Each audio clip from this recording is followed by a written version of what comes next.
Muy buenas. Hoy vamos a desgranar un sistema de ideas muy potente para entender el dolor y sobre todo para moverse a través de él.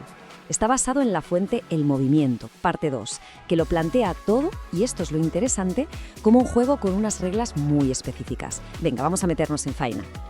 Para arrancar, aquí tenemos la pregunta que lo cambia todo. La idea de base es, ¿y si el problema no es el golpe, el evento doloroso en sí, sino el tiempo que pasamos anclados en esa frecuencia, en ese estado? Es un planteamiento que, la verdad, desafía mucho de lo que damos por sentado.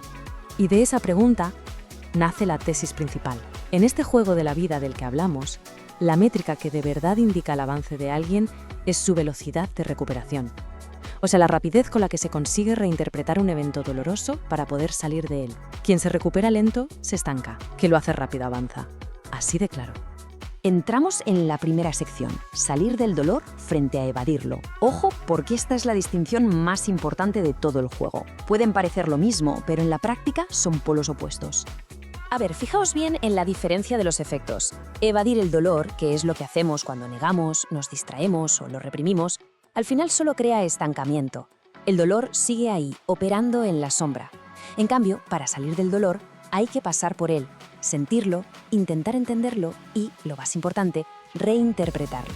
Solo este camino es el que genera un ascenso, un progreso real. Y el ejemplo del tatuaje lo ilustra a la perfección.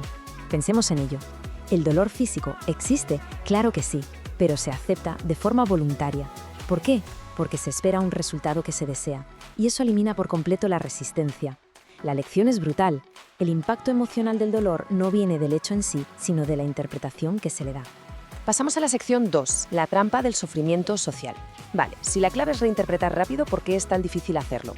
Bueno, pues la fuente señala directamente a un obstáculo externo, la programación social que nos rodea. Y aquí se ve el conflicto clarísimo. Socialmente, se tiende a pensar que sufrir durante mucho tiempo te convierte en una buena persona, que sientes de verdad. Y por el contrario, si te recuperas rápido, se te tacha de insensible o de mala persona. Pero la lógica del juego es exactamente la opuesta. Sanar rápido significa ser un buen jugador. Sufrir de más es simplemente estancamiento.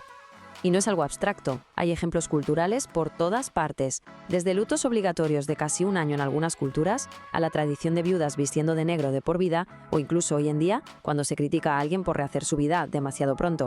La sociedad nos impone unos tiempos de victimización que no siempre van a favor de la evolución personal. Este es el patrón estándar, el que la sociedad espera. Ocurre una pérdida, viene la caída y después una meseta. Esa meseta es el periodo que socialmente está aceptado para quedarse en el papel de víctima, antes de empezar una recuperación muy lenta. El sistema casi espera que uno se quede ahí un buen tiempo. Pero un jugador avanzado, alguien que entiende las reglas, hace algo distinto. Pasa de la pérdida a la caída, sí, pero de ahí salta directamente a la recuperación. Se salta por completo la meseta del victimismo. ¿Y cómo lo hace? Pues reinterpretando el suceso casi al instante. Pilla el sistema por sorpresa y acelera su propio avance. Sección 3. Los 3 tipos de caídas. Es fundamental conocerlas para saber cómo salir. La fuente las clasifica en 3 niveles de dificultad como si fueran diferentes pantallas del juego. Aquí las tenemos. La caída fugaz, que dura horas, es por una interpretación momentánea desde la carencia. La prolongada ya dura meses, y es lo que pasa cuando uno se queda atascado en esa meseta de la que hablábamos en el victimismo. Y luego está la terminal, que puede durar años o incluso toda la vida. Es cuando la persona y su dolor crónico se convierten en una misma cosa.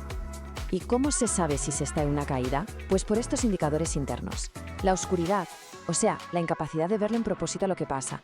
El rechazo a la realidad. Una perspectiva que siempre parte de la escasez. Y la búsqueda constante de reconocimiento externo. Son las señales de alarma de que se está en un estado de vibración muy denso. Bueno, y ahora vamos a lo práctico.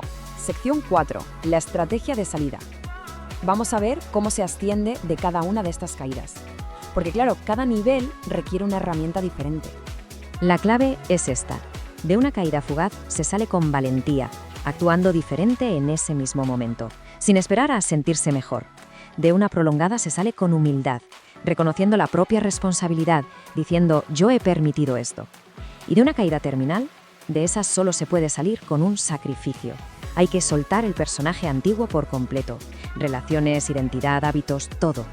Y con esto llegamos al núcleo de todo. Sección 5, la llave maestra. El principio final que, según esta fuente, lo desbloquea todo y permite un avance exponencial en el juego. El objetivo último es llegar a lo que se llama victimología cero. ¿Y qué es eso? Pues es un estado en el que ya no se culpa al universo, en el que uno ya no se siente una víctima.